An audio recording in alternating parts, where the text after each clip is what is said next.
I pulled into the quiet tree-lined street in Newton, just as the late afternoon light began to sink behind the tall colonial homes. The houses all looked warm from the outside, windows glowing with the familiar gold of Thanksgiving gatherings, people laughing, families arriving with pies, kids running to answer doors. It was the kind of scene I used to imagine being part of again. I parked across from Daniel's house and sat for a moment, hands gripping the steering wheel. My breath fogged the windshield even though the engine was still warm. I told myself I just needed a second to steady my nerves. 6 hours on the road from Burlington had given me plenty of time to rehearse what I'd say. But the moment I turned off the ignition, every line I practiced disappeared. I glanced at the passenger seat. The pumpkin pie sat on a towel so it wouldn't slide around, still smelling faintly of cinnamon. Daniel had loved that pie since he was a boy. He used to pull a chair next to me and watch me whisk the filling, always impatient. He would poke the crust when he thought I wasn't looking. Those memories pressed against me as I gathered the pie and stepped out into the cold. My knees ached from the long drive, and I reminded myself I wasn't as young as I used to be. Still, I steadied myself and walked toward the front door. Warm voices spilled from inside the house, the sound of silverware clinking, children laughing. I thought maybe Lily or Ethan would come running when they saw me, the way Daniel once did when he was little. Maybe Melissa would be surprised but polite, and maybe Daniel would hug me and say he was glad I came. I climbed the 3 steps to the porch and hesitated. My hand hovered above the door for a long moment. Then I knocked. At first, nothing happened. The voices continued inside, then grew softer, like someone had pressed pause on the evening. I heard footsteps. The door swung open. Daniel stood there, holding a glass of wine. His cheeks were rosy from heat or alcohol. I couldn't tell which. For one breath, his face softened. Then it hardened in a way that made the pie nearly slip from my hand. His eyes turned cold, a kind of cold I didn't recognize. "Mom, what are you doing here?" The words came out flat and sharp. I tried to smile, but it trembled. "I came for Thanksgiving. I brought your favorite pie." I lifted the dish slightly, hoping it would soften him, but his jaw tightened instead. His voice rose, loud enough that the conversations behind him stopped completely. "You can't just show up like this. You can't just walk into our lives whenever you feel like it." The humiliation hit me like a blast of winter air. I opened my mouth, but before I could speak, Melissa appeared behind him. Her arms were crossed, her expression stiff, as if I had interrupted something important. She looked at me the way people look at a stranger standing too close in a grocery line. "This is only for family. You need to leave." There was no anger in her tone, only annoyance, as if she were shooing away a delivery driver who rang the bell twice. I stared at her, then at Daniel, not able to process what I was hearing. "I'm your mother. I came all this way. I thought it would be a nice surprise." Daniel stepped forward. His voice rose again, filled now with something close to panic. "Don't ruin this. Just leave. Please leave." I took a step back without realizing it. For a brief moment, I saw movement inside the house. The edge of a tablecloth, a woman who must have been Melissa's mother. Her lips pursed, her eyes avoiding mine. But I didn't see Lily or Ethan, not even a glimpse. The absence of their small faces hit harder than Daniel's shouting. I tried again. "Daniel, sweetheart, I just wanted to see you. And the kids, I wasn't expecting anything big. I just wanted to be with you today." He shook his head, as if my voice was noise he couldn't tolerate. "We have plans. Go home." He slammed the door so hard the frame rattled. The sound echoed down the street and into my bones. I stood there staring at the closed door, too stunned to move. The cold bit through my coat, but I barely felt it. I didn't even notice that I was still holding the pie until my fingers began to ache from gripping it too tightly. I turned slowly toward the walkway, my steps unsteady. As I reached the end of the driveway, I became aware of someone watching. Mark Dalton, the retired police officer who lived next door, stood on his front lawn, holding a bag of trash. His expression was caught between confusion and pity.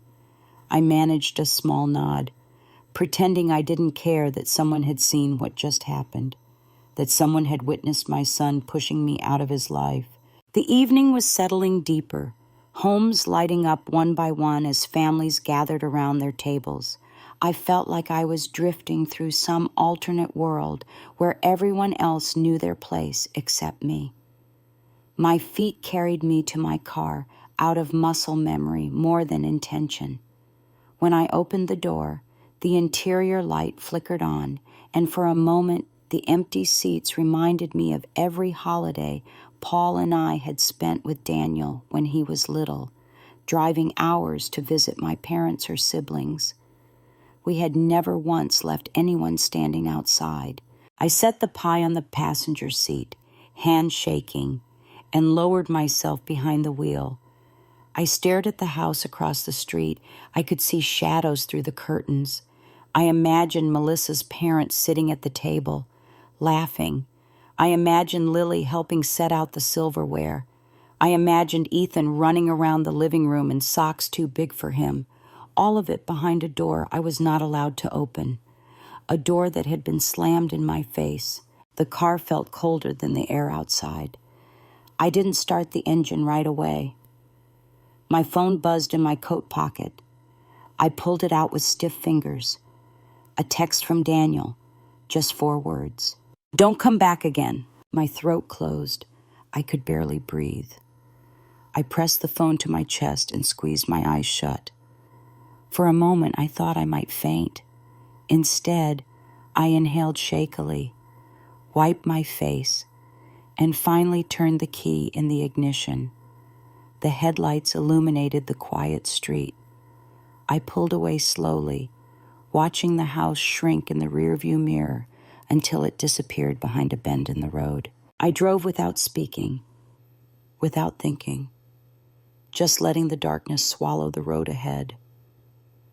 I didn't know what would happen next. I only knew that something inside me had cracked open in a way that couldn't be patched by time or silence.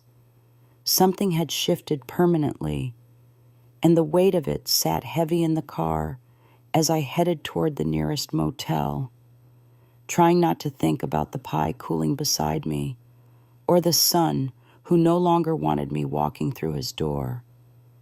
I kept driving until the lights of Newton faded behind me and the dark stretch of Route 128 opened ahead. The road was nearly empty, the holiday traffic long gone, and the hum of the tires was the only sound in the car. I felt as if the world had shrunk to the narrow beam of my headlights and the ache in my chest.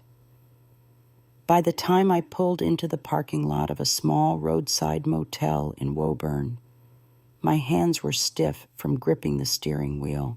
I checked in without really hearing the clerk, carried the pie and my overnight bag up the stairs, and let myself into a room that smelled faintly of industrial cleaner and stale air. I set the pie on the dresser and sat on the edge of the bed.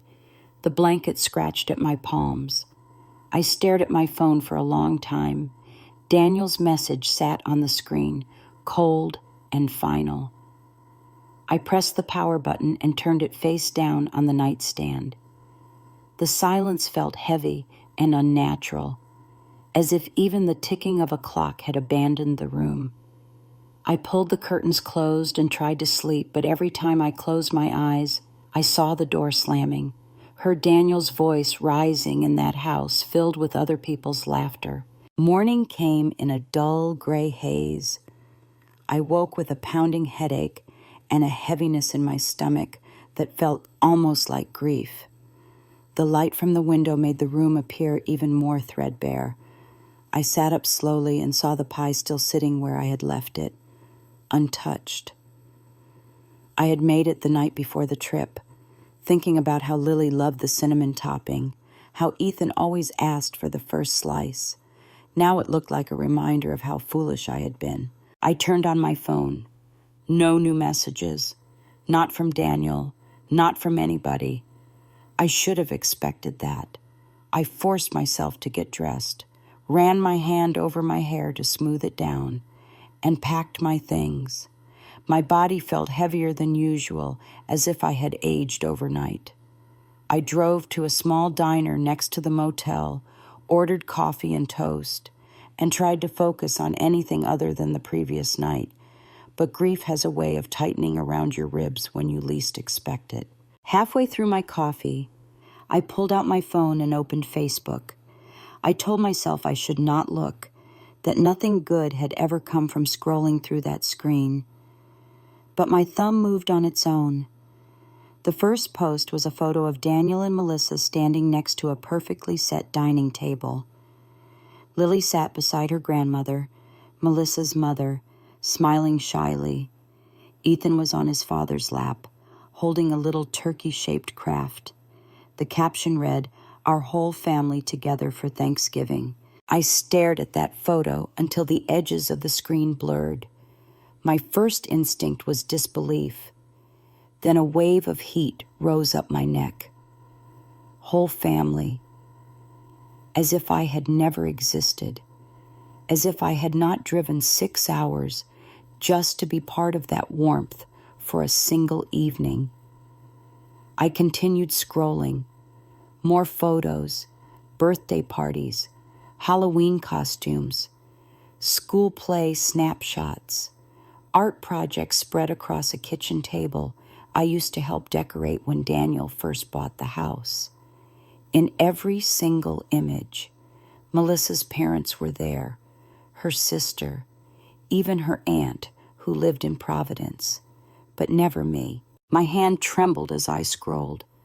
I tried to remember the last time I had actually been in one of those photos. It must have been 2 years ago, perhaps longer. I opened an older album and felt a knot tighten in my stomach. It was Lily's 10th birthday. I had not been invited. The decorations were bright and cheerful, little pink streamers and a cake shaped like a butterfly. There was a caption thanking Melissa's parents for helping host. There was no mention of me, not even a single missed call or absent seat in the background. I sat back in the booth, breathing unsteadily. The waitress came by and asked if I needed anything. I shook my head and tried to steady my thoughts. A question formed in my mind, one that I had tried to avoid for months. When had Daniel started pushing me out? Was it subtle or sudden? When had Melissa's irritation turned into open hostility? Why had I not seen any of it until it was too late? I picked up my phones again, switching to my messages. I scrolled through the last year. Dozens of calls to Daniel unanswered. Voicemails left without a single reply. Messages about school events. Little reminders about sending gifts.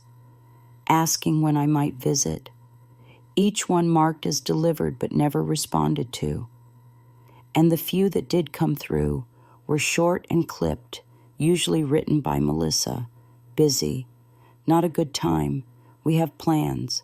Maybe next month. I felt a hollow ache settle in my chest. This was not new. This had been happening for a long time. I had simply chosen not to see it. I stood, left some cash under my plate, and walked out to the cold morning air. My breath curled in front of me as I took a shaky step toward my car. I needed to get home. I needed to clear my head. The drive back to Burlington was quiet and lonely, the interstate stretching ahead like a long, indifferent ribbon. I kept replaying the last year in snippets, the missed phone calls, the awkward silences, the times Melissa avoided hugging me or pulled Lily away when she reached for my hand. I thought about the Christmas before last when Daniel looked restless during my visit, glancing at Melissa as if asking silently when I would leave. By the time I reached home, the sky had turned pale blue. streaked with winter clouds. My house looked smaller than I remembered. I parked in the driveway and sat there for a long moment before going inside. The living room felt colder than usual. I draped my coat over the back of the couch and set my bag down. For a moment, I stood in the middle of the room, unsure of what to do with myself. I walked to my small office and turned on the computer. The familiar whirring sound comforted me slightly. I opened Facebook again, this time scrolling further back. I noticed something I had missed before. Comments from other parents at Lily's school saying how wonderful it was that both sets of grandparents were so involved with the children. That comment struck me like a hard blow. I had not been involved at all. I had not even known about half the events that were mentioned. The realization tasted bitter. I moved to my email inbox. There were receipts from the auto transfer I had set up years ago for Lily and Ethan's education fund. $499 every month. Never missed. Over 4 years that added up to $24,000. Money I gladly gave because I believed I was helping my grandchildren build a secure future. But now something twisted inside me. I wondered whether that money had even reached what it was intended for. As I stared at the list of payments, a memory surfaced. A conversation with Melissa a year ago where she had mentioned school expenses being tight. She had suggested I could raise my contribution slightly. I had hesitated, feeling uncomfortable, but eventually said I would think about it. She had seemed disappointed then, her expression tightening in a way I did not understand at the time. Now the memory felt different, tinged with something manipulative that I had been too naive to see. My head throbbed. I stood from the desk and walked to the window. Outside, the late afternoon sun cast long shadows across the yard. I watched the bare branches sway, and an overwhelming sense of loneliness settled over me. I thought of Daniel as a young boy, chasing leaves in this very yard, calling for me to watch him. I wondered how that little boy had become the man who closed a door in my face. I knew I could not sit still. I picked up my phone and paced the living room. My thumb hovered over Daniel's contact, but I could not bring myself to press call. I was afraid of hearing his voice filled with the same coldness as the night before. Instead, I opened my browser and typed in something I had never imagined I would need to search. Grandparent Rights, Massachusetts. I stared at the results for a long time. My pulse pounded in my ears. I did not know what I was looking for exactly, but I knew something inside me had begun to shift. Whatever this was, whatever had happened to my family, it was no longer something I could ignore. I sat down slowly, my hands trembling just enough that I clasped them together to steady myself. For the first time since last night, I let myself consider a possibility I had always avoided. Maybe Daniel had not simply grown distant. Maybe he and Melissa had been working to cut me out on purpose. And if that was true, then I needed to understand why. The house was quiet when I finally looked up. The light had faded outside, leaving the living room dim and still. I felt the weight of my own breath as I tried to calm the tightness in my chest. I did not know what the next step was. I only knew I could not let things continue as they had. Something deeper was happening in that house in Newton. Something I needed to uncover, no matter how painful it might be. I sat there in the growing dim of my living room for a long moment after that last thought settled inside me, feeling it press against my ribs like something heavy and cold. I could not keep sitting still. I walked back to my desk, pulled the drawer open, and took out the small folder where I kept important papers. My hands moved automatically, sorting through old insurance forms, tax records, and the stack of bank statements I usually ignored because everything had been on auto transfer for years. The most recent statement sat on top. I slid it out and placed it on the desk. The numbers blurred at first, but I blinked hard until they sharpened. $499 drafted month after month. It was strange how a line of numbers could suddenly feel like betrayal. I traced the entries with my fingertip. I had done it willingly, telling myself it was for Lily and Ethan. I remembered how proud I had been when I set up the automatic transfer, thinking I was helping their future. But now that certainty had twisted into doubt. I sat back in my chair and closed my eyes. Something was missing, some detail from months ago that I had pushed aside. Then it came back in a wave. A conversation from last spring. Melissa had called. Her tone clipped but polite enough.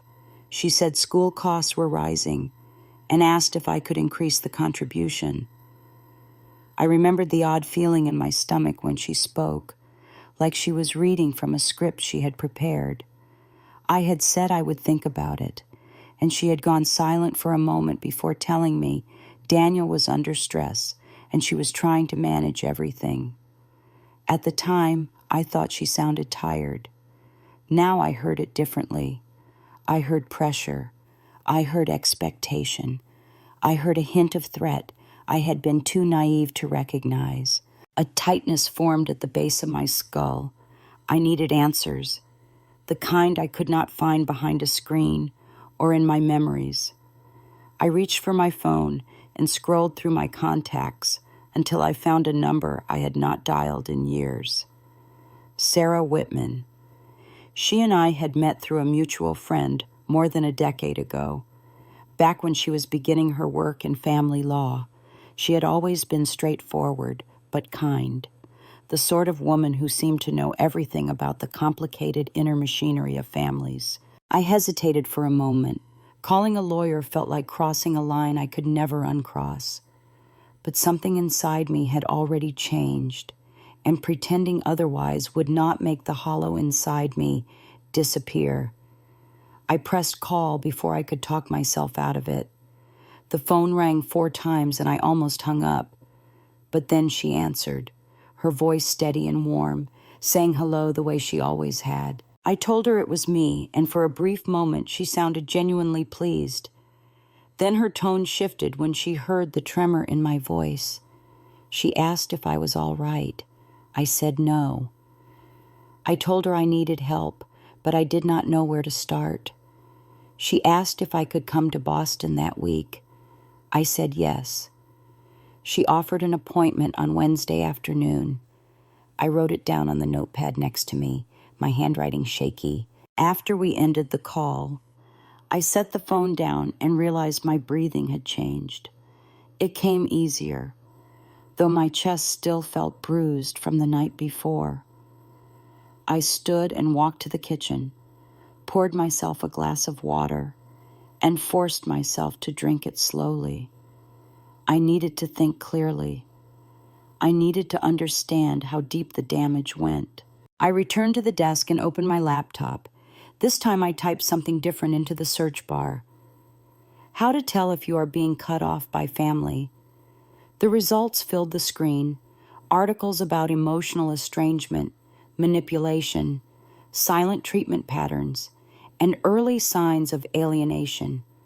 I read one paragraph after another, and each line felt like peeling back a layer I had not even known was there.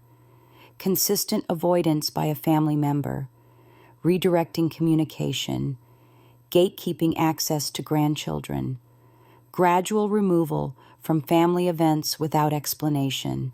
I felt a chill crawl along my arms. Every single bullet point fit, not in a vague way, in a painfully precise way, as if someone had been documenting the past 2 years of my life without telling me. I leaned back in my chair and exhaled slowly. I realized, with a heaviness that almost bent me forward, that I had been explaining away every red flag. Melissa had always been polite but distant. Daniel always said he was busy. They lived in another state.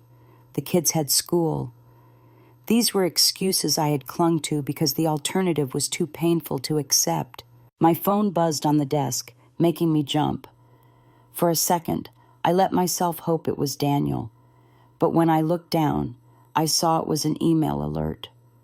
I opened my inbox and saw a flyer from Lily's school about the fall art fair, an event I had never been told about.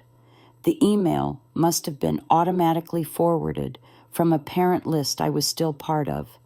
I opened it and stared at the images of children holding paintings and clay sculptures. One picture showed Lily holding a watercolor of a house by a lake. She looked older, her hair longer and tied with a ribbon I had never seen before. A prickling sensation ran along the back of my neck. I had missed so many moments. Not because I wanted to, not because I was too busy, but because someone had made sure I did. I felt something shift inside me again. Something harder this time. Something close to anger. I grabbed my keys and drove to the small grocery store 10 minutes from my house. I walked straight to the copy machine in the back corner and printed the bank statements I had taken from home. Then I printed the photos from Facebook. I printed the flyer from Lily's school. The stack grew thicker with each sheet. I knew I would need it for Sarah. I knew I would need every scrap of proof I could gather. On the drive home, the sky had darkened to a soft violet. I turned onto my street and saw the lights of my house glowing faintly. I felt tired in a way that seeped into my bones, but I also felt a faint thread of strength I had not felt in a long time. I parked, walked inside, placed the stack of papers on the kitchen table, and stood there for a moment listening to the quiet. It was a different kind of quiet from last night, less heavy, more certain. I sat down, opened the folder, and began organizing everything into neat sections.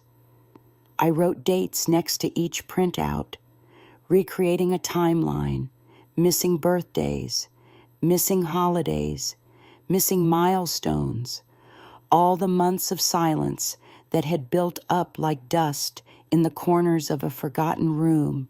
By the time I finished, the house was completely dark and my hands were cramped from writing. I placed the pen down, closed the folder, and rested my palms on it. For the first time since Thanksgiving night, I knew with absolute clarity that what happened at Daniel's door had not been a mistake or a moment of stress or a misunderstanding. It had been the final piece of a pattern that stretched back much farther than I had wanted to see. I sat there staring at the folder as if it were a living thing, a record of what had been done to me without my knowledge, a record of what I had lost. I reached out and touched the cover lightly. I knew that in 2 days I would hand it to Sarah, and I knew that whatever came next, I could not turn back now. I carried the folder to my bedroom that night and placed it on the nightstand, but I could not bring myself to sleep. When I finally lay down, the house was completely still, the kind of stillness that makes your thoughts sound louder than they should. I closed my eyes, yet the images from the past year flickered behind them. I kept seeing Lily's shy little smile in that school photo, the one I had never been shown. I saw Ethan at his craft table with Melissa's mother standing proudly beside him. I saw Daniel's face harden as he pushed me out of his doorway. When morning came, it felt abrupt, as if I had dozed for only a few minutes before the sun pushed through the blinds. I got up slowly, washed my face, and made a cup of tea that tasted weak, no matter how long I steeped it. My appointment with Sarah was at 3 p.m. I had several hours to wait, and the anticipation made it difficult to sit still. I kept walking from room to room as if movement might settle my nerves. Around noon, I gave up trying to distract myself and decided to leave early. It was better than pacing my own floors. I gathered the folder, put on my coat, and headed for the car. The air was crisp and clean, carrying the faint smell of snow that had not yet fallen.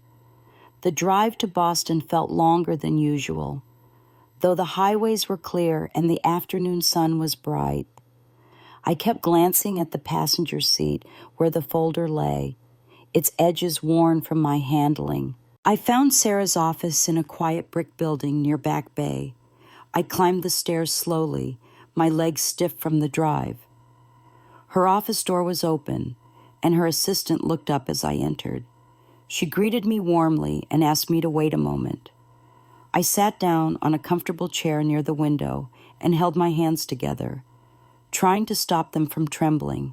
Sarah appeared a minute later. She looked almost exactly as I remembered, her silver-streaked hair pulled back neatly and her expression calm but alert. She reached out to hug me gently and then motioned me into her office. The room was filled with soft light and shelves of binders that made me think she must have spent her entire life sorting through the complicated wreckage of families. She asked how I was holding up. I opened my mouth to answer, but the words caught in my throat. She waited patiently, letting the silence sit without pressure.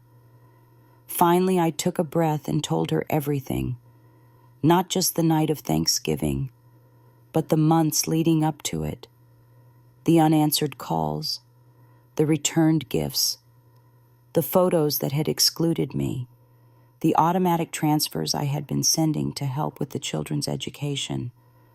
I told her how Daniel's voice had changed over the past year, how Melissa's tone had grown clipped and territorial. I told her how I felt as though I had been erased slowly, one missed moment at a time. Sarah listened without interrupting. When I finished, she sat back, tapping her pen lightly against her notebook.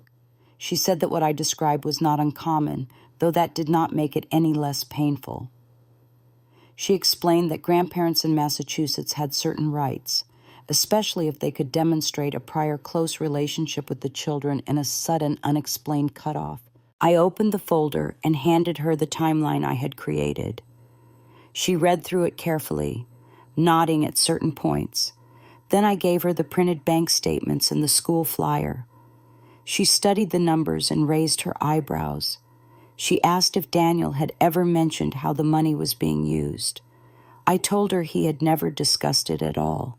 She scribbled something on her notepad. I hesitated before pulling out the stack of printed photos from Facebook, the ones that showed every family celebration I had not been invited to. I spread them across her desk. Seeing them laid out in one place made my stomach twist again. Lily blowing out candles while Melissa's father held her shoulders.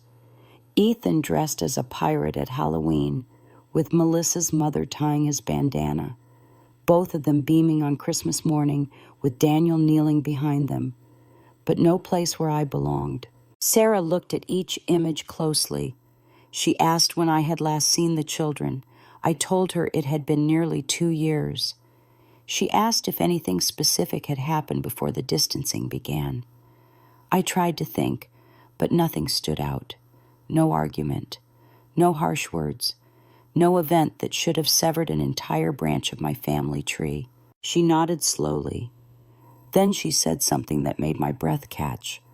She believed there was a strong possibility of deliberate alienation, especially given the systematic exclusion, the financial trail, and the lack of communication. I felt a rush of both relief and fear. Hearing someone else put a name to what I had suspected made everything feel more real, more permanent. I told her about the phone call with Daniel, the one where he confessed they had told the children I had moved far away. She asked me to recount his words as accurately as I could. I did. She wrote down everything. When I finished, she asked if I had recorded the call. I said no. She told me it was all right, but she wanted me to write a detailed summary of it while it was still fresh. I nodded. She asked if there were any witnesses to the Thanksgiving incident. I mentioned Mark Dalton, my old neighbor. and the way he had watched me walk away. I also told her about the video he had taken, although I still did not know why he had chosen to film it. Perhaps he had seen something in Daniel's posture that alarmed him. Perhaps he was simply someone who paid attention. Sarah asked if he would be willing to provide a statement. I said I believed he would. She leaned back in her chair and folded her hands. She said we needed documentation of everything, every missed phone call, every ignored message, every returned package. She needed proof of the relationship I once had with the children, photos, holiday cards, old drawings, even small notes, anything that showed the closeness that existed before the distance. I felt a warmth of gratitude toward her, a sense that I had finally found someone willing to help me navigate what had become a maze of confusion and hurt. She told me that this process could take time and that it would not be easy, but she believed I had a strong case.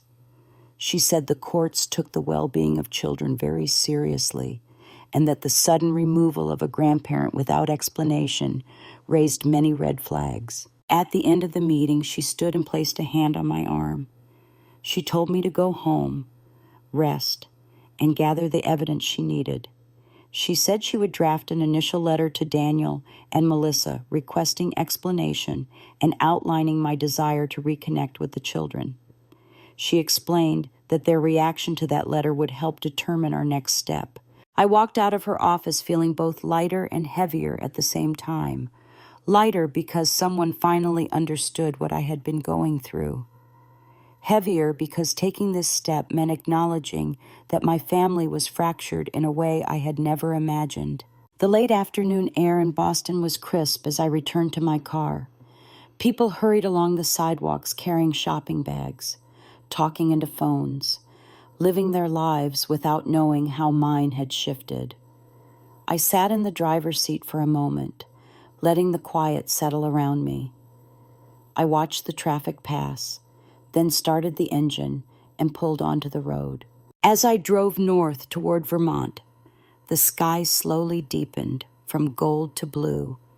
I kept thinking about Sarah's words and the seriousness in her voice. I realized that the next chapter of this painful journey was beginning, whether I was ready or not. I drove the first hour without turning on the radio, letting the quiet rumble of the engine settle my thoughts.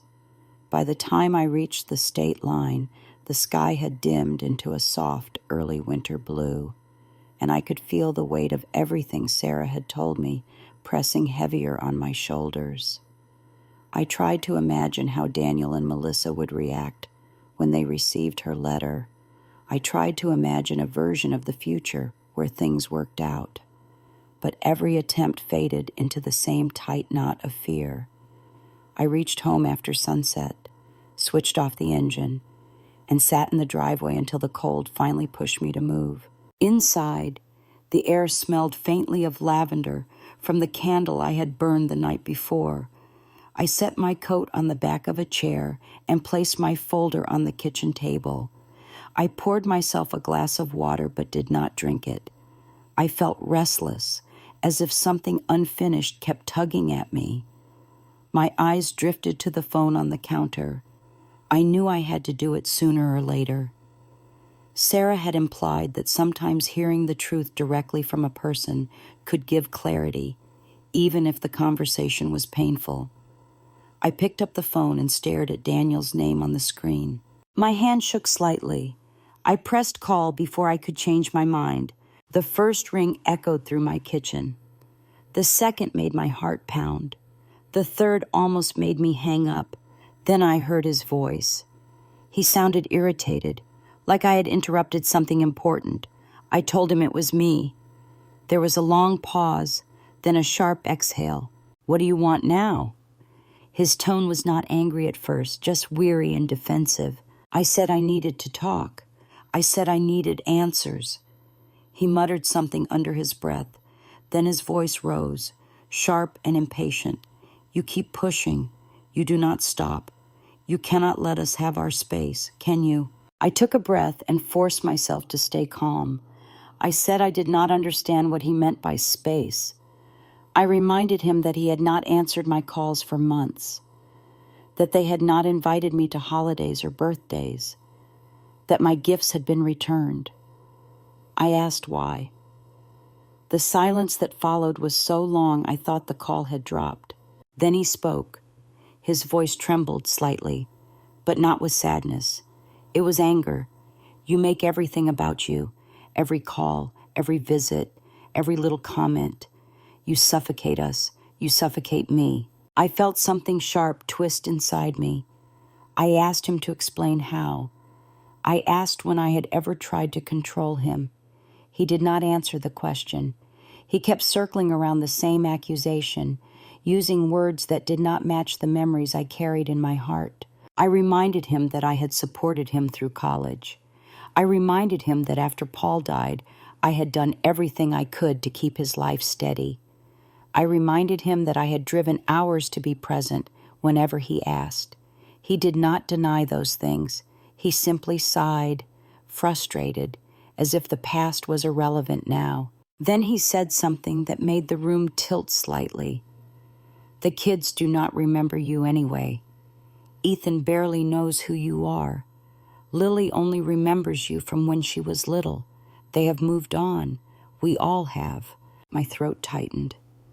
I asked him why they had moved on, why they had not seen me for so long, why I had not been told about any of their milestones. There was a muffled sound in the background. I recognized Melissa's voice. She was saying something urgently, something sharp. I heard Daniel tell her to wait. Then he said it.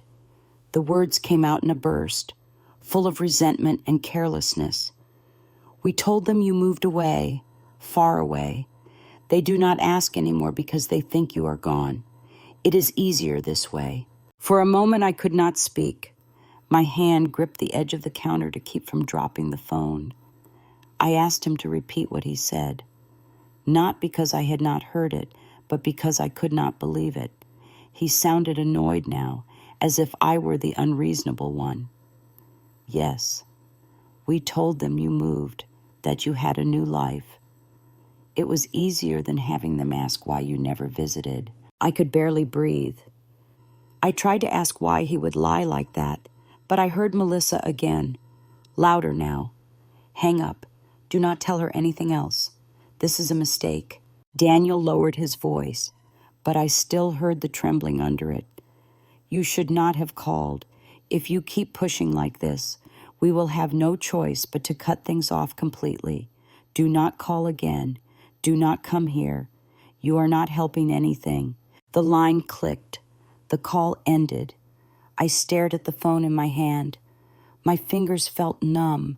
The room felt blurry, as if the walls had shifted slightly. I set the phone down and braced myself against the counter. I felt something crumble inside me, something that had been holding on for far too long. After several minutes, I forced myself to move. I grabbed a pen and the notepad Sarah had given me. I sat at the kitchen table and wrote down everything he had said, every phrase I could remember, every insult, every admission. My handwriting was messy and uneven. My hands trembled, but the act of writing steadied my breathing. I wrote until my fingers ached and my eyes burned. When I finished, I set the pen down and leaned back. The house felt colder than it had earlier. I pulled a blanket around my shoulders and sat there staring at the words I had written. They looked unreal on the page, as if they belonged to someone else's life, but they were mine. They were the truth I had been avoiding for too long. Night had fallen completely by the time I stood and went to pour myself a cup of tea. The kettle hissed softly. The warmth of the mug helped loosen the tightness in my chest. I carried it to the window and looked out into the quiet street. My neighbors had put up holiday lights already. Their homes glowed with soft colors, little moments of warmth and celebration. I watched them and felt a mix of longing and anger. Not anger at them, anger at the injustice of how easily I had been pushed out of my own family. I sat down again and picked up the notes. As I read through them, I realized this call had given me something I had not expected. Clarity, proof, a solid foundation under the uncertainty that had been haunting me for months. I knew I had to tell Sarah. I picked up my phone, typed her a short message asking if she was available the next morning, and pressed send. She responded within minutes, saying she could meet as early as 10. I closed my eyes and exhaled slowly. I felt drained, as if I had climbed a steep hill and finally reached a place where I could stop and look around. The shock was still there, sharp and painful. But beneath it, something else had taken root. A sense of direction, a sense of purpose. I folded the notes and slipped them into the folder, sliding it back into the center of the table. The house was quiet and still. I sat there for a long moment, letting the silence settle around me until I could finally stand and turn off the kitchen light. Knowing I had reached a point where nothing would ever be the same again. I woke the next morning with a heaviness that settled in my chest before I even opened my eyes. The house was quiet, the kind of quiet that feels like it has been waiting for you. I pushed myself up slowly, rubbed the sleep from my face, and forced my stiff legs to carry me to the kitchen. The folder sat in the same place I had left it. Seeing it again made my stomach tighten, but it also gave me a strange sense of steadiness. I knew what needed to happen next. I made a small breakfast but barely touched it. My mind kept replaying the sound of Daniel's voice, the way he had flinched when Melissa told him to hang up, the way he had said it was easier to tell the children I had moved away. I felt the anger rise again, hot and sharp, but I breathed through it and went to get ready for my meeting with Sarah. The drive to Boston felt shorter than usual. My hands were steady on the wheel this time, my thoughts more focused. When I reached her office building, I parked and walked inside, clutching the folder tightly under my arm. The receptionist recognized me and asked me to wait for a moment. I sat in the same chair as before, listening to the soft clicking of the woman typing at her desk. Sarah came out a minute later, smiling gently as she motioned for me to follow her. The moment we stepped into her office, I placed the folder on her desk and told her about the call. I described every detail, every word Daniel had said, every background sound. She listened with a seriousness that made my breath slow down. When I finished, she flipped open the folder and read the notes I had written the night before, her eyes scanning the lines carefully. She said this was important, very important. She said it was rare to get such a clear admission. She asked if I had slept. I shook my head. She asked if I had support at home. I told her I had friends but had not told them anything yet. She nodded as if she understood the weight of that silence. Then she explained the next step. She would draft a formal letter requesting visitation and an explanation for the estrangement. She said we were not accusing them of anything yet. The letter would be firm but calm, letting them know I wanted to restore a relationship with the children and asking why contact had been severed. She said how they responded would be telling. If they cooperated, we might find a resolution without involving the court. If they reacted badly, that reaction could help our case. I thanked her quietly.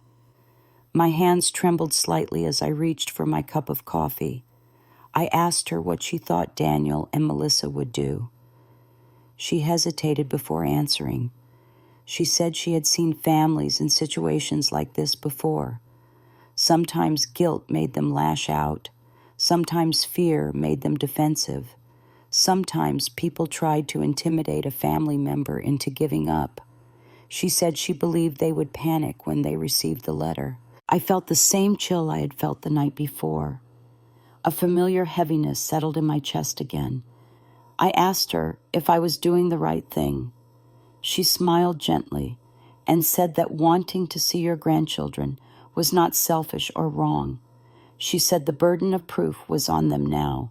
They would have to explain their decisions. She said she would handle everything from here. I drove home with a heavier folder and a strange combination of dread and relief. I put the folder on the kitchen table and tried to keep busy.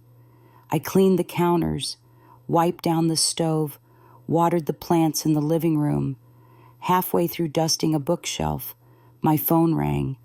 I froze when I saw Daniel's name on the screen. My heart lurched in my chest. For a moment, I thought about ignoring it, but I knew that avoiding him would only build more fear inside me. I answered. At first, I heard only breathing. Then Daniel's voice came through, rough and shaking with anger. "What the hell do you think you're doing?" His words were sharp, almost cutting through the phone. I took a steadying breath and asked what he meant. He said he had received a notice. He said Melissa was furious. He said I had crossed a line. I tried to stay calm. I said I only wanted to talk, that the letter asked for nothing more than an explanation. He didn't let me finish. He kept talking over me, throwing accusations I did not recognize, making me sound like someone unhinged, someone out of control. He said I was blowing things out of proportion. He said I was embarrassing him. He said people would think something was wrong with me. I felt the heat rising in my cheeks, my fingers gripping the edge of the table. I told him I only wanted to see the children. I said there had to be a reason they had kept them away. He laughed under his breath, a harsh and bitter sound, and said I was imagining things. Then his voice changed. It lowered, full of resentment. "You have no right. They are our children, not yours. We get to choose who is in their lives." I felt my breathing hitch slightly. My voice cracked when I asked him why he lied to them, why he let them think I was gone. He went silent for a long moment. Then he exploded again. He said it was none of my business how he managed his own household. He said I was manipulating the situation. He said I had forced his hand by getting a lawyer involved. I felt something shift in me again, something firm and steady. I told him I had no intention of backing down. He was quiet for a second, then spoke with a coldness I had never heard from him, not even as a rebellious teenager. "If you push this any further, we will take action. We will protect our family. Do you understand?" The call ended abruptly. I stood there in the middle of my kitchen, my hands still holding the phone, feeling numb. The walls felt closer somehow, as if the house itself had shrunk around me. I took a long breath and set the phone down. I walked to the dining room window and looked out at the street. My neighbors were putting up holiday decorations, wrapping lights around their porches, laughing as they untangled cords. It felt like a different world, a world I had once belonged to. I stepped back from the window, feeling the weight of everything settle over me again. I walked slowly to the table and sat down, letting myself finally lean forward and rest my head on my folded arms. My breath shook slightly, but I did not cry. I felt too tired for tears. After a few minutes, I straightened up and looked at the folder again. I knew that Daniel's call meant he was afraid. I knew he was panicking, and I also knew that I could not let his fear stop me. The lines had been drawn now. I picked up the folder, held it tightly, then placed it back on the table where I could see it. The house was silent, the kind of silence that feels like it has begun to shift into something else, something waiting. I sat there letting it settle around me, knowing something larger was coming, something I would have to face, no matter how painful it became. I stayed at the table for a long time after Daniel's call, letting the quiet fill the rooms until it became almost loud. At some point, I realized I had been sitting completely still, my hands resting on the folder as if I were afraid it might slip away. The late afternoon light dimmed until the house felt more like a shadow than a home. I finally stood, stretched my stiff back, and walked to the window. A thin layer of frost had begun to gather on the edges of the glass. I placed my hand against it and felt the cold seep through. 2 days later, Sarah contacted me to say the court had set a preliminary hearing. The speed of it startled me. She said that sometimes these cases move slowly, but other times judges wanted to assess the situation quickly, especially when children were involved. The hearing would take place in early January. She said we had enough time to prepare, but not enough time to waste. The week that followed felt strangely suspended. I gathered photos of the children from years past, little drawings they had made for me, birthday cards with shaky handwriting, and old pictures of Daniel smiling as a boy. I placed everything neatly into the folder. It felt like building a memory museum, one that I hoped would show a judge what I could no longer prove through visits or shared moments. On the morning of the hearing, I drove to the courthouse in Boston with Sarah. The building was large and gray, the kind of place that makes you straighten your posture without thinking. Inside, the hallways echoed with footsteps and murmured conversations. Sarah walked beside me, carrying the folder I had spent weeks preparing. She looked calm and focused. I tried to match her expression, though my chest tightened with every step. When we entered the courtroom, I saw Daniel and Melissa sitting at a table with their lawyer. Daniel's shoulders were hunched, his jaw tight. Melissa sat with her legs crossed, her hands folded neatly on the table, her chin lifted as if she were facing an inconvenience rather than a hearing about her children. I felt a small, painful twist in my stomach. I had imagined that seeing them would bring anger, but instead there was only a deep, steady sadness. We took our seats. The walls felt too close, the lighting too bright. I clasped my hands together to keep them from shaking. When the judge entered, everyone rose, then sat again when she signaled. Judge Holloway had an air of quiet authority, the kind of presence that makes you straighten, even if you had already been sitting properly. Daniel's lawyer opened the hearing. He spoke calmly, describing me as overly involved and intrusive. He said I had become demanding. He said I created tension in the home. He said the children had been frightened by my sudden appearance at Thanksgiving. I sat still, listening. It felt like he was describing someone I did not know, someone who had nothing to do with me. My heart pounded and my palms grew damp, but I forced myself to breathe slowly. Melissa gave her statement next. Her voice was soft at first, almost sympathetic. She said she had tried to be patient with me, that she had welcomed me into their family even when it was difficult. She said that I had ignored boundaries. She said I had made the children uncomfortable. She looked toward the judge with an expression of concern, as if she were the one suffering through all of this. I felt my throat tighten. The lies slid easily from her lips, smooth and practiced. I stared at her hands, perfectly manicured, resting gently on the table. I wondered how many times she had rehearsed this version of events. When it was our turn, Sarah stood with a calmness that steadied my breath. She began by describing my relationship with Lily and Ethan.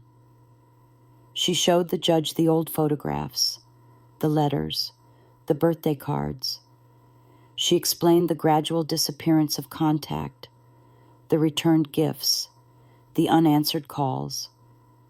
She presented the printouts of the Facebook posts, pointing out every event I had been excluded from. She explained the financial transfers, the $24,000 I had contributed to the education fund over the years.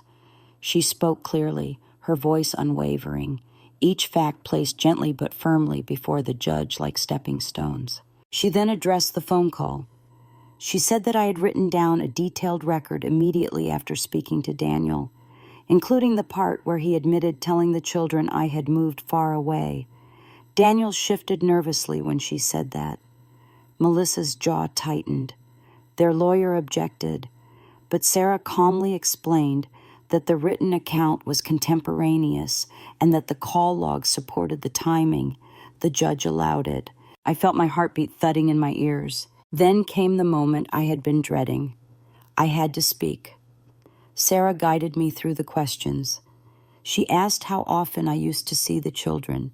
I told the judge about the sleepovers, the Christmas mornings, the afternoons baking cookies, the summer trips to the lake. My voice shook at first, but then grew steadier as I remembered each moment. She asked how I had learned about the birthdays and events I missed. I told the judge about the neighbor's daughter helping me check Facebook, about seeing photos from parties I had never heard of. I told her how it felt to be erased from moments that used to include me. Finally, she asked why I'd gone to the house on Thanksgiving. I swallowed hard and said that I had hoped to reconnect, that I believed anyone could come together on a holiday built around gratitude. I said I never imagined my own child would tell me to go away. The courtroom was silent. Even Daniel seemed unable to look at me. I sat there, hands folded, waiting for the judge to speak. When she finally did, her voice was measured and calm. She said she wanted a professional assessment.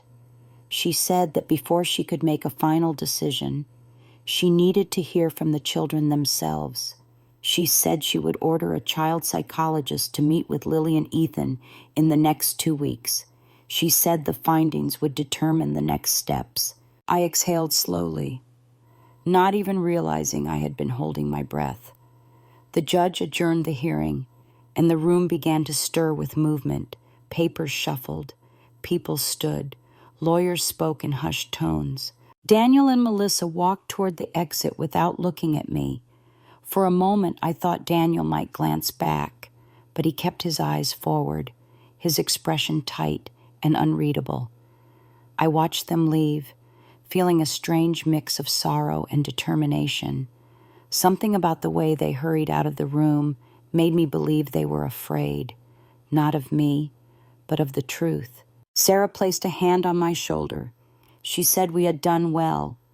She said the court would take this seriously. She said we would prepare for the next step as soon as the psychologist completed her interviews. I nodded. My legs felt unsteady as we walked out of the courtroom. The hallway felt too bright again, the air too cool. We stepped outside into the crisp winter afternoon. People hurried past, bundled in coats and scarves, unaware of the storm quietly unfolding around my family. I stood there on the courthouse steps, letting the cold air touch my face, and realized this was the first time in a long while that I felt something close to conviction. The path ahead was uncertain, but for the first time I could see it clearly enough to take the next step. I stayed on the courthouse steps a little longer, letting the cold air settle my breath before Sarah and I walked to her car. She asked if I was all right. I said I thought so, though the truth felt more complicated than that. She reminded me that the judge's decision to involve a child psychologist was a positive sign. It meant the court wanted the truth from every angle, not just the one Daniel and Melissa had tried to present. The next 2 weeks passed slowly. Each day stretched thin by waiting. I kept busy gathering more pieces of my past with the children. I found old videos on my computer, ones of Lily singing softly while brushing her doll's hair, and another of Ethan laughing so hard he toppled backward onto the couch. Those memories felt like warm hands on a cold shoulder. I tucked copies of everything into the folder on my kitchen table. When the day arrived for the children to meet with the psychologist, I hardly slept the night before. I kept imagining how Lily might feel, being asked to talk about me after so long. I pictured Ethan trying to make sense of questions that touched corners of his heart he did not have words for. I made tea that morning and let it sit untouched until it went cold. By late afternoon, Sarah called. She said the interviews had taken place. She did not have the report yet, but she had spoken with Dr. Chen, who said the children had opened up more than she expected. My breath caught at those words. I asked if they were all right. Sarah said that children are resilient, but clarity can be painful too. She promised we would review everything once the report arrived. 3 days later, the document came in. Sarah asked me to meet her at her office. I drove there with my stomach knotted tight, the winter sun flashing through the bare trees along the highway. When I arrived, Sarah was already seated at her desk with a slim stack of papers in front of her. She gestured for me to sit. She opened the files slowly, almost reverently. She began to read aloud parts of the report, stopping occasionally to let me process what I was hearing. The first section detailed the interview with Lily. I closed my eyes as Sarah read. Lily had spoken softly. Dr. Chen wrote, her hands folded tightly in her lap. She said she used to see me often. She remembered baking cookies with me and how I always let her stir the bowl, even when she made a mess. She said she did not understand why I had stopped visiting. She said her mother told her I had moved away because I wanted something new in my life. Lily had thought it was strange I left without saying goodbye. According to the report, when Dr. Chen told her gently that I had never moved, Lily had become very quiet. Then she cried. Dr. Chen noted that Lily showed signs of guilt, as if she had somehow caused my absence. I pressed my hand to my mouth, feeling my heart ache in a way I had not felt in years. Then came Ethan's section. He had been more guarded. He said he remembered me a little, mostly from when he was younger. He said his parents never talked about me unless he asked. And when he did ask, they would say I was busy or far away. Dr. Chen wrote that Ethan had asked her if I was still alive. Reading those words made the room tilt slightly. I gripped the arms of my chair until it passed. Sarah gave me a moment to breathe before she continued. Dr. Chen's conclusion was clear. The children had been given inconsistent information about my whereabouts. They showed signs of emotional confusion caused by the sudden loss of contact. She wrote that the situation aligned with what she called ambiguous loss, a psychological state where the absence of someone is unclear or unexplained. She recommended immediate restoration of the relationship with structured visits, family therapy, and a court order to ensure compliance.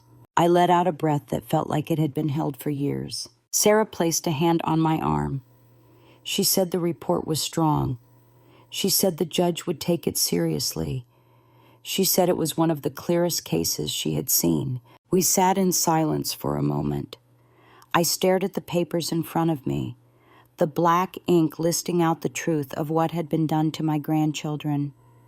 I felt sorrow, but beneath it a steady pulse of something else, resolve, not anger, not yet, but something firmer than sadness. The hearing to review the report was scheduled for the following week. I spent the days leading up to it in a quiet haze. I cooked small meals that I barely touched. I walked the neighborhood even though the sidewalks were icy. I tried to imagine how Daniel and Melissa would feel when they read the report, though imagining their reactions brought me no comfort. The morning of the hearing arrived cold and pale. I dressed carefully, choosing a simple navy sweater and black slacks, something that made me feel grounded. I drove to the courthouse alone this time. The city streets were busy, people hurrying past with their scarves wrapped high around their faces. I walked through the courthouse doors with my hands clasped to keep them steady. Daniel and Melissa were already seated when I entered the courtroom. Daniel looked thinner than he had at Thanksgiving. His shoulders were tense, and he avoided meeting my eyes. Melissa sat stiff and upright, her lips pressed into a tight line. Their lawyer sat between them, flipping through a stack of notes quickly, his expression strained. When the judge entered the room, everyone stood. Then we sat, and the hearing began. Sarah presented the psychologist's report with care, highlighting the parts about the inconsistent explanations, the emotional impact on the children, and the clear signs of alienation. I watched the judge's face as she read. Her expression shifted from neutral to something more troubled. Daniel's lawyer tried to argue that the children were simply adjusting to a busy family schedule. He said the distance between our homes made visits difficult. He said Daniel and Melissa always acted in the best interests of their children, but each point contradicted something in the report, and the more he spoke, the more strained his voice became. The judge finally raised a hand to silence him. She turned her attention to Daniel and Melissa, asking them directly if they had told the children I had moved away. Daniel swallowed hard.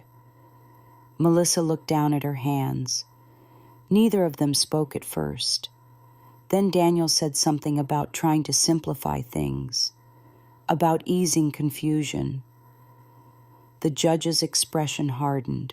She said she needed a recess to review the full report again before making her ruling. She stood and left the room.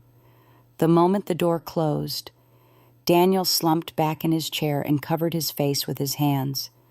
Melissa leaned toward him, speaking quickly under her breath, her voice tight. Their lawyer looked exhausted. Sarah leaned toward me and whispered that everything was leaning in our favor. I nodded, though my fingers still trembled slightly. The courtroom felt too warm and too cold at once, heavy with anticipation. When the judge returned, everyone stood again. She looked at Daniel and Melissa with a seriousness that made the room go still. She said she had reviewed everything and that the court had a responsibility to protect the emotional well-being of the children. She said the evidence showed they had been misled. She said decisions would be made to correct that. I felt my breath catch again. The judge began outlining her ruling, and I listened as the words filled the room like slow, steady rainfall. The ruling was not final yet, but it was clear where it was heading. I felt a tremor move through me, not fear, but something closer to release. By the time the judge adjourned the hearing, the room's tension had thickened so much that even the air felt heavy. I watched Daniel rise slowly from his seat, his face pale and drawn. Melissa gathered her things with jerky movements, her jaw tight, her eyes shining with anger she was trying to hide. They walked out without looking at me. I stood still for a moment, letting the echo of the judge's words settle into my bones. I stepped outside into the cold hallway, feeling the weight of everything, but also something else, something new that I had not allowed myself to feel until that moment. Hope. I stepped out of the courthouse into the cold and held the railing for a moment until my breathing steadied. The winter air pressed against my face, sharp but strangely calming. I walked slowly toward the parking lot, letting the sounds of traffic and distant voices settle around me. Hope felt unfamiliar after so many months of dread, but it sat quietly in my chest, warm enough to soften the ache. The days that followed moved at an uneven pace. Sometimes time felt fast, rushing toward the final hearing. Other times it felt painfully slow, as if the waiting itself was a kind of test. Sarah told me the judge would issue her formal ruling on March 5th. Until then, she wanted me to stay quiet, stay calm, and avoid any contact with Daniel or Melissa. I agreed, though my mind returned to them more often than I wished. In the evenings, I tried to distract myself by cooking or reading, but my thoughts always drifted back to Lily and Ethan. I wondered if they were confused, if they sensed the shift happening around them. I wondered if Melissa was trying to hold her version of the story together while everything beneath it cracked. I wondered if Daniel lay awake at night, as I often did, thinking about the truth he had tried so hard to hide. 3 days before the ruling, I received a call from an unfamiliar number. For a brief moment, I considered letting it ring, but something nudged me to answer. A woman introduced herself as a member of the Newton District Parent Council. She said she had heard my name and wanted me to know that several parents stood behind me. She said word had spread about the court case, though she did not say how. She said people had noticed the way Melissa acted at school events. They had noticed her controlling nature, the way she claimed to speak for everyone. The woman paused for a moment, then said that if I needed character references, she could gather them easily. Her kindness surprised me so much I had to sit down. I thanked her, my voice unsteady, and told her I might reach out soon. When we ended the call, I sat there for a long time, feeling something loosen slightly inside my chest. The truth was moving beyond the courtroom now. It was seeping into the community around Daniel and Melissa, and I sensed their world shrinking in a way they had not expected. The morning of the final hearing arrived with a gray sky and a bitter wind. I dressed carefully again, choosing the same navy sweater for reasons I could not explain. It made me feel grounded, as if I were stepping into a place where I still belonged. I drove to Boston with my hands steady on the wheel. When I reached the courthouse steps, I paused and breathed in deeply, reminding myself that everything I had carried to this moment was real and deserved to be heard. Inside the courtroom, the tension felt sharper than before. Daniel sat stiffly, his shoulders curled inward, his eyes looked tired, rimmed with redness. Melissa looked polished as always, but her movements were jerky, as if her calm facade had begun to crack. Their lawyer sat between them, flipping through pages with the hurried movements of a man who already knew the outcome. Sarah sat beside me and gave a small nod. She whispered that no matter what happened, I had done everything right. I held on to that as the judge entered and called everyone to rise. When we sat again, the judge began speaking. Her voice carried a weight that made the room fall silent. She said she had reviewed all statements, all documentation, all testimony, and the full psychological report. She said the evidence pointed to a clear disruption in the children's emotional well-being. She said the court had an obligation to protect them from further harm. I felt my pulse in my throat. She turned her gaze to Daniel and Melissa.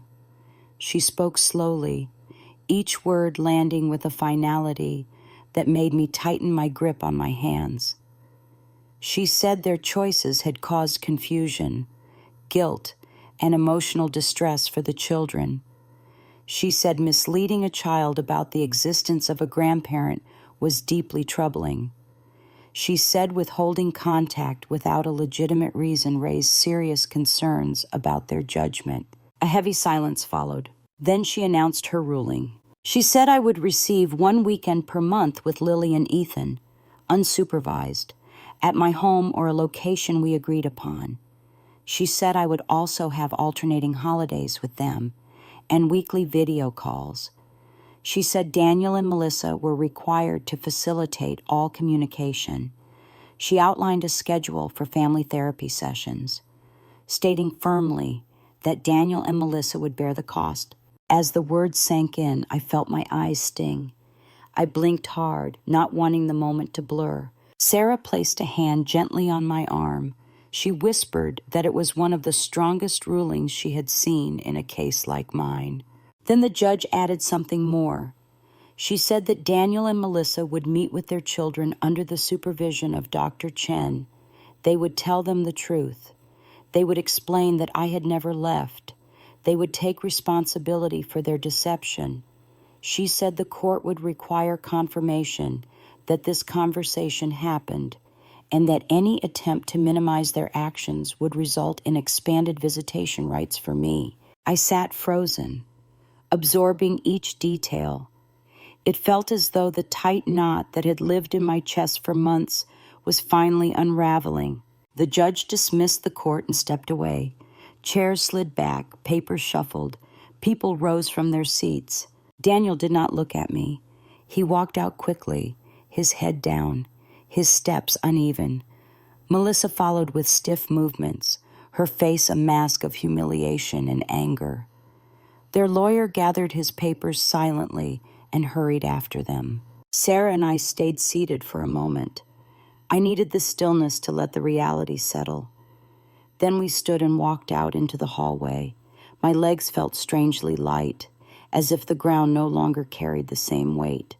We stepped outside into the cold air. As we reached the sidewalk, my phone vibrated in my coat pocket. I stopped, took it out, and looked at the screen. It was a message from a number I did not recognize. When I opened it, I froze. It was a picture. Lily and Ethan sitting on the couch in their living room, both looking at the camera with small, soft smiles.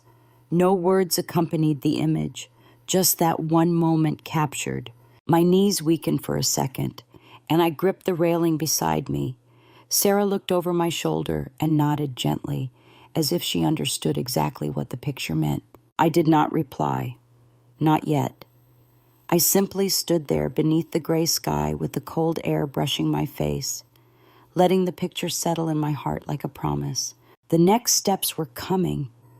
I could feel them, and for the first time in a long while, I felt ready to meet them. I stood there on the sidewalk with the cold air brushing against my cheeks, holding my phone as if it were something fragile. The picture of Lily and Ethan stayed on the screen a long time before I finally slipped the phone back into my coat pocket. I walked slowly to my car, letting each step settle inside me. The city noise hummed around me, but felt distant, softened by the warmth spreading in my chest. I drove home with steady hands, the picture replaying in my mind like a quiet promise that the world had shifted in my favor, finally and unmistakably. 2 weeks later, the first scheduled visit arrived. I spent the entire morning preparing my home the same way I used to prepare when Daniel was little. I dusted the shelves, fluffed the couch pillows, and rearranged the blankets so they looked inviting. I set out the cookie ingredients on the counter, the same ones Lily and Ethan used to stir with sticky fingers. I placed a jigsaw puzzle on the coffee table, a colorful scene of a garden in springtime, hoping it might catch their interest. When the doorbell finally rang, my heart jumped so sharply that I had to take a breath before opening it. Daniel stood there on the porch, shoulders stiff, his jaw tight. He kept his gaze low, not meeting my eyes. Behind him, Lily and Ethan stood close together, each holding a small backpack. They looked uncertain, shy, as though stepping into unfamiliar territory. I greeted them softly and stepped aside. Daniel murmured that he would be back at 7. I nodded, and he walked down the steps quickly without looking back. When his car pulled away, the quiet settled again. I turned to Lily and Ethan. Their eyes were wide, curious, but cautious. I knelt down to their level, my hands trembling only slightly. I told them I was glad they were here and that I had missed them every day. Lily's lips trembled, just slightly, and Ethan shifted his weight from one foot to the other. I asked if they were hungry. Ethan shrugged. Lily gave a small nod. So I led them to the kitchen where the ingredients were waiting. For a moment they hovered in the doorway. Then Lily stepped forward and touched the bowl with the flour inside. She looked up at me, her eyes softening. I asked if she wanted to crack the first egg. Her smile was faint but real when she nodded again. Ethan stood beside her, watching closely, and after she cracked the egg, he asked if he could stir. I handed him the wooden spoon, and for a brief moment, everything felt familiar again. The sound of the spoon scraping the bowl, the smell of vanilla, the tiny cloud of flour Lily made when she shook the bag too quickly. It was like stepping back into a memory I had never fully let go of. We baked the cookies, and while they cooled, I showed them the boxes of things I had kept, drawings they had made, birthday cards with uneven letters, small toys they had left behind on earlier visits. Lily traced her fingers along the edges of one crayon drawing, the one she made when she was 6, that showed the two of us holding hands near a lake. Ethan found a puzzle piece made of foam with his name written in my handwriting and asked if he had made it. I told him he had. He looked at it for a long time before slipping it into his pocket. At lunchtime, I made grilled cheese sandwiches and tomato soup. Lily ate quietly, glancing at me every now and then as if she were testing to see if I was still real. Ethan leaned over his bowl and blew on the soup, then told me they were not allowed to have grilled cheese at home because Melissa said it was not healthy enough. I smiled softly and said that sometimes comfort food is its own kind of nourishment. He nodded as if that made perfect sense. After we ate, we moved to the living room and worked on the puzzle together. Lily sorted the pieces by color while Ethan searched for the corners. Their heads leaned close together, their bodies relaxed. The shift subtle but unmistakable. I watched them quietly, letting the moment breathe, knowing not to push or rush anything. After a while, Lily sat back and looked around the room. She asked why I had not come to visit sooner. The question was soft, but held a deeper weight that pressed against my chest. I took a slow breath. I told her that I had always wanted to, more than anything, but that sometimes grown-ups made mistakes and let misunderstandings get in the way. I told her that none of it had been her fault. None of it had been Ethan's fault either. They looked at each other, and then back at me, as if measuring the truth of my words. Lily whispered that she had asked about me a lot when I stopped coming. She said she thought maybe she had done something wrong. I reached across the table and gently squeezed her hand. I told her she had never done anything wrong.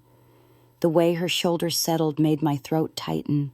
As the afternoon softened into evening, Ethan brought me a picture book from the shelf and asked if I could read to them. I sat on the couch, and they nestled close, both leaning against me, their warmth, the weight of their small bodies against mine, felt like something I had dreamed of for so long that feeling it now almost made me cry. I read slowly, letting my voice find the gentle rhythm I used to use when Daniel was small and fighting sleep.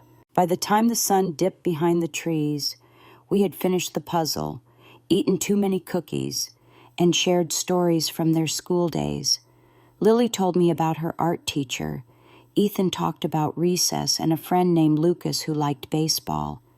They spoke more freely than they had earlier, their voices lighter, their expressions easier. When the doorbell rang again, signaling 7 o'clock, both children stiffened slightly. Daniel stood there on the porch, looking worn and restless. He asked if everything went all right. I said yes. He nodded once, avoiding my eyes again. Lily hugged me quickly before stepping outside. Ethan paused, then wrapped his arms around my waist before following his father. I told them I would see them soon. They both nodded. After they left, I stood in the doorway for a moment, feeling the warmth from their hugs still clinging to my sweater. Inside, the puzzle lay completed on the coffee table. The faint scent of cookies lingered in the air. For the first time in a long time, the house did not feel empty. Over the following months, each visit built upon the last. The children grew more comfortable. Lily began calling me after school during our scheduled video calls. Ethan asked if he could bring some of his toys to leave at my house because he wanted them here for next time. We visited museums, walked along the lake, and spent rainy afternoons making crafts at the dining table, the house filled with laughter again, the kind that reaches into every quiet corner and wipes away the dust of sorrow. I found myself waking each morning with a sense of purpose, something I had not felt in years. Daniel grew quieter during pickups and drop-offs. Sometimes his eyes lingered on the scenes behind me, the crafts on the table, or the kids' artwork on the fridge. His shoulders softened slightly over time. One evening, as he walked the children to my door, he paused and opened his mouth as if to say something. But whatever words sat inside him stayed there. He simply nodded and walked back to the car. I never asked for his forgiveness. I never asked for his explanation either. Some truths stand on their own, needing no apology to be understood. One evening in early summer, Lily ran across the yard chasing fireflies while Ethan sat next to me on the porch steps. He rested his head against my arm and whispered that this was his favorite place in the world. I put my hand over his and felt the steady pulse of something healing. As the sky darkened and the children laughed, I sat there quietly, feeling gratitude settle deep in my bones. I had fought for my place in their lives, and despite everything that tried to keep us apart, I had won back more than I ever expected. If you have walked a path like mine, if you have felt the sting of being pushed aside or erased, I hope you will share your thoughts or your story in the comments. Your voice matters here, and if this journey spoke to you in any way, I invite you to subscribe and stay with me for more stories. Thank you for listening.